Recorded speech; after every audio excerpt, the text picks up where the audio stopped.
사랑하는 성도 여러분, 11월 8일 화요일 아침입니다. 하나님의 은혜와 평강이 함께하기를 축복합니다. 좋아요, 구독 꼭 눌러주세요. 우리 천만 성도 큐티하는 그날까지 함께 달려가도록 하겠습니다. 오늘 우리에게 주신 하나님의 말씀은 창세기 44장 14절로 34절까지의 말씀인데요. 우리 33절과 4절의 말씀을 읽도록 하겠습니다.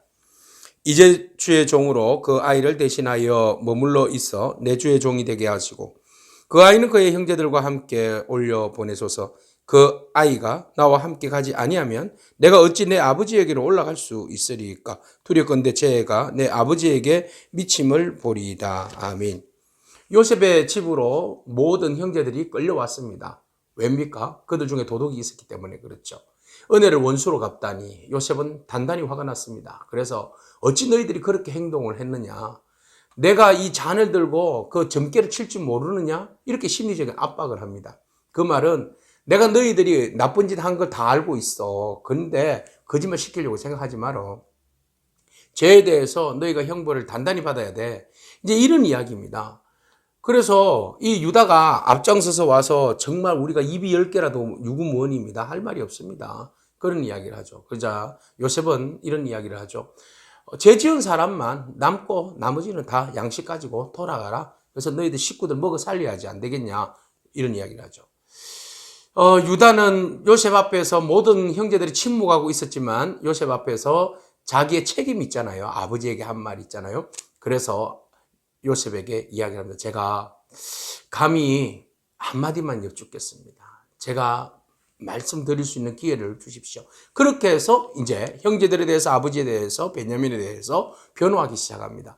반드시 제 말을 들으시고 이제 판단을 내려달라고 하는 이야기입니다.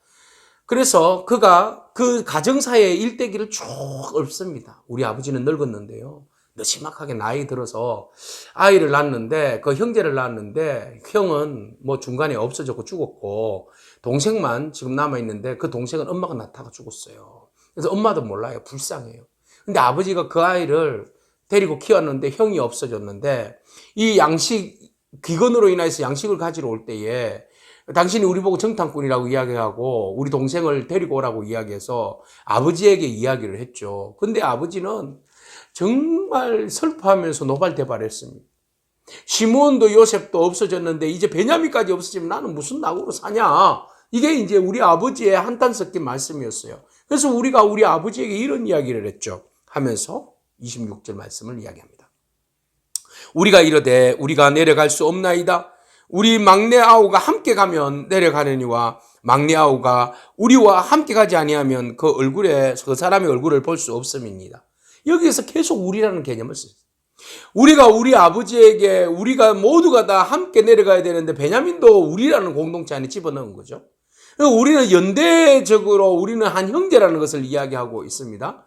그래서 아버지에게 우리가 이야기할 때에 우리는 더 이상 남이 아니라는 것을 확인해주고 우리가 비록 이복 형제들로 구성되어져 있지만 그러나 우리가 한 형제인 것을 다시 확인하고 너와 내가 남이 아니라 우리라는 사실을 인식하고 우리 형제들 중에 어려움을 당한 그 형제를 위하여서 우리가 함께 적개심을 가지고 옛날에 요셉에게 했던 그 잘못과 죄로 다시 이게 되풀이되는 것이 아니라 이제는 우리가 형제를 지켜야 되겠고 우리가 함께 가야 되겠고 우리가 모두가 다 살아야 되겠다는 그런 연대의식을 지금 유다가 가지고 있고 형제들이 다 같이 가지고 있다는 것을 지금 요셉에게 어필하고 있어요.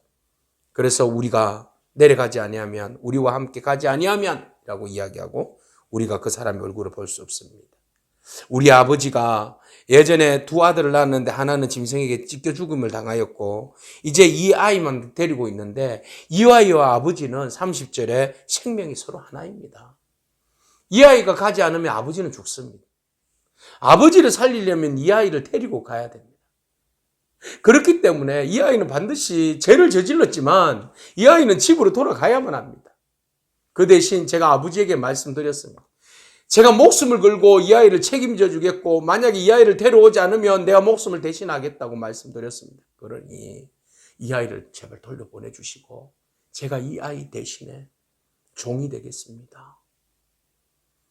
안 그러면 우리 아버지 죽습니다. 제발 그렇게 해 주십시오. 유다의 진심 힘어린 중보적인 이야기예요. 변호하고 있어요. 그리고 모든 일들을 아주 잘 구체적으로 잘 이야기를 해주고 있어요. 그리고 내가 희생하겠다는, 내가 희생 제물이 되겠다는 거죠.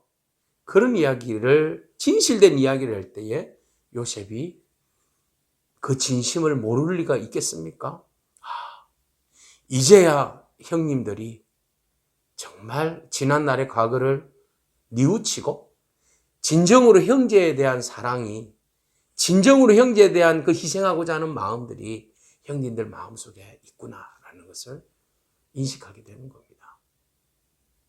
사랑하는 성도 여러분, 오늘 우리 공동체 안에서 위기를 맞이했을 때에 진정으로 그 공동체가 건전한 공동체인지 생명 능력이 넘치는 공동체인지는 하나만 보면 알 수 있습니다. 내가 희생하고자 하는 마음입니다. 내가 희생하는 마음이 있다면 그 공동체는 살아남을 수 있습니다. 유다가 형제들 중에 자처하고 나섰잖아요. 희생하기로. 그리고 어려움을 당한 베냐민이 비록 죄를 저질렀지만 베냐민을 위하여서 억울한 죄지만 그래도 변호해주고 그 감싸주려고 하고 대신 희생당하려고 하는 그 진정한 형님의 모습 속에서 우리는 예수 그리스도의 대속적인 그 은혜를 떠올리게 됩니다. 아버지, 이 사람 죄를 용서해 주십시오. 내가 대신해서 죽겠습니다. 대신해서 십자가에 못 박혀 돌아가심으로 인하여 우리를 살리신 그 놀라운 은혜를 우리는 유다에게서 발견하게 됩니다. 오늘 유다는 진심으로 회개하는 마음이 있었고 그가 요셉을 팔아버렸을 때의 그 마음을 이제 요셉의 동생 베냐민을 위해서 변호하는 그 순간에 요셉이 바라보면서 무엇을 느꼈을까요? 예전에 나를 팔아버렸던 형님.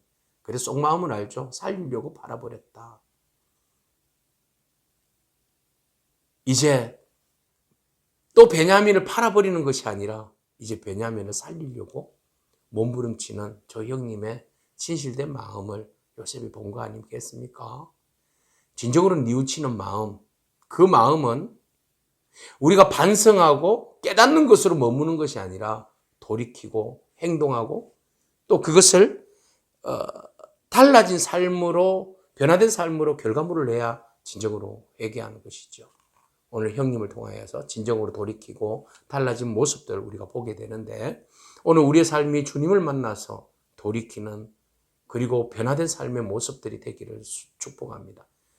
우리를 위해서 기꺼이 희생당하신 중보자 예수 그리스도의 은혜를 또 깊이 가슴에 새기고 여러분 우리가 공동체 안에서 내가 작은 희생을 통하여서 우리 공동체가 다시 생명력을 얻고 다시 살아날 수 있다는 사실을 우리가 기억하면서 우리가 서로 희생하고 사랑하고 섬길 수 있는 저와 여러분이기를 축복합니다. 기도하겠습니다. 하나님 감사합니다. 유다에게서 예수 그리스도를 바라봅니다. 중보자, 대속물이신 예수님을 유다에게서 보게 되는데 공동체를 살리기 위해서 기꺼이 희생하는 모습을 우리가 가슴에 새겨봅니다.